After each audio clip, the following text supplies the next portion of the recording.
Learning magic can take time and practice to convince people that it's real or fake.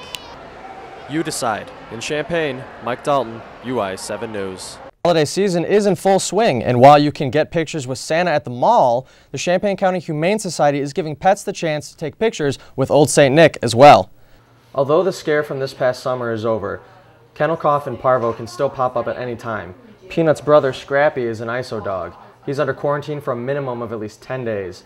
Hopefully after 10 days he'll be able to rejoin his sister. Right, Peanut? Right now I'm standing in lot 31 at the corner of Kirby and Oak Street, where they're setting up the 90-foot wide stage behind me for the Victoria's Secret Pink event on Thursday. Kid Cudi and Girl Talk are scheduled to perform, but a little birdie told me that someone might want to stay until the end for any surprises they might throw our way. All you need is to print out a ticket and come and enjoy the event. Back to you. And one Champaign County organization is fundraising for families during the holidays. Find out more after the break. A big congratulations to Robin Williams for finally tying the knot. That's it for tonight's UI 7 News. But before we go, we want to show a house in Riverside, California that has taken Halloween to a whole new level. It's a video from YouTube. Enjoy and good night. Typically during the holiday season here at the Eastern Illinois Food Bank, this warehouse would be filled. Crates of food all have pallet tags like this one to identify where the crate came from. Now, the USDA supplies up to 25% of the Eastern Illinois Food Bank's product, but this week in the warehouse, this is one of the very few pallet tags from the USDA that I could find. Bags like these are filled with fake IDs. As you can see, fake IDs are big business for the Champaign Police Department. I can pick up these two IDs right here and immediately tell you which one is real and which one's fake. Here's your fake ID. And the filing period for Champaign County political candidates has begun. Find out how the local primaries are panning out. Turkish students at the University of Illinois are concerned about the effects of a devastating earthquake back home. Turkey was rocked this week with a strong earthquake that has killed more than 400 people. Two members of the Turkish Student Association say that food and shelter are a big concern for the people of Turkey. Peanut here was without any new friends this past August. The Champaign County Humane Society had put a halt to accepting new animals for a 2-week period due to an outbreak of kennel cough and the parvovirus. Animals would come into the shelter before they were fully vaccinated. Staff members like Danielle Bender said once they were in contact with the others, the sickness spread like wildfire. It just got to be pretty taxing on us as a staff, as staff members. We were having to clean a lot more. We were having to treat a lot more, which costs a lot of money. So it just kind of became overwhelming. Following the closing of the shelter, some people showed signs of skepticism when it came to new adoptions. Staff at the shelter gave patrons handouts on what had occurred.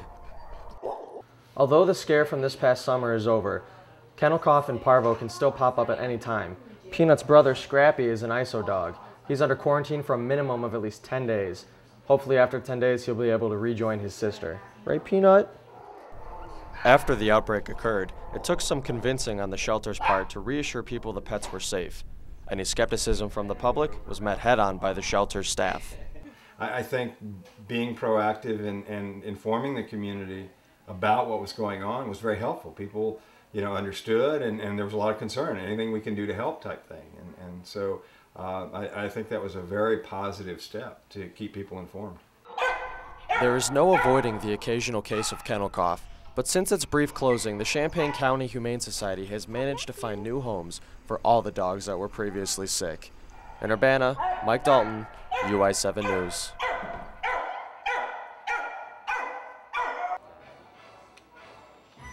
Often the pull of going out and drinking with friends can overshadow the consequences of being caught with a fake ID. Students flood the bars and buy drinks week after week. The only problem is, not all of them are old enough to legally purchase alcohol. It's worth going now because then you can make new friends, have a good time. Otherwise you'll be stuck in your dorm for 6 months till I turn 19, and that's not much fun. Bartenders and doormen on campus all go through special training in order to serve alcohol. Part of this training includes a course on spotting a fake ID. Bartender at Fire Station David Middov knows all the signs when a student may be using a fake ID. Absolutely, yeah. You can look, they'll kind of start fidgeting a little bit. They might look back at their friend if they're here with somebody.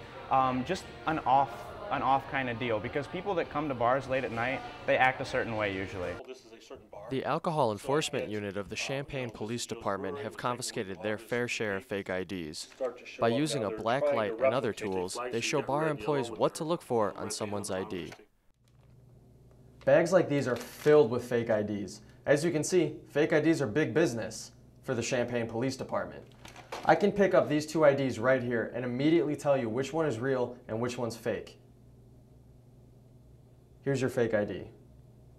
Sergeant Scott Friedline knows all too well what can happen when someone uses a fake.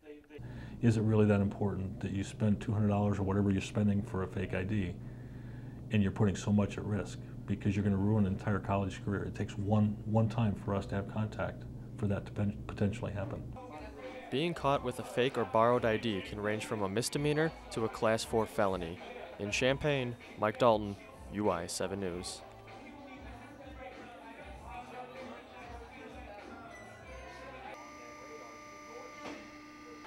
The smell of bananas fills the warehouse of the Eastern Illinois Food Bank, but that's not the only food on site.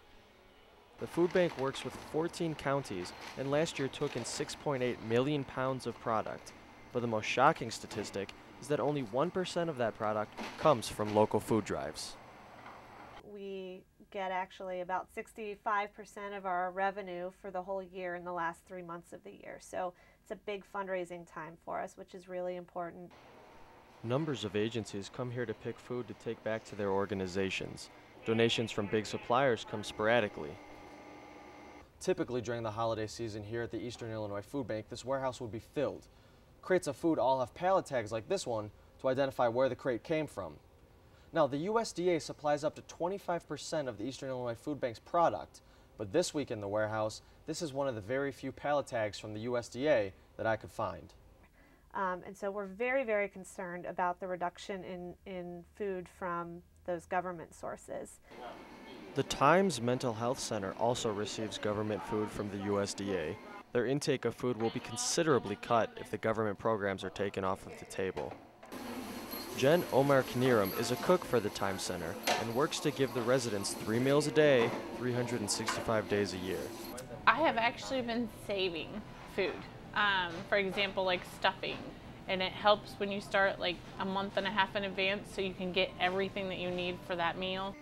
With the holiday season just 1 week away, places like the Eastern Illinois Food Bank and the Times Center are hoping to fill the empty spaces with extra food. In Champaign-Urbana, Mike Dalton, UI 7 News.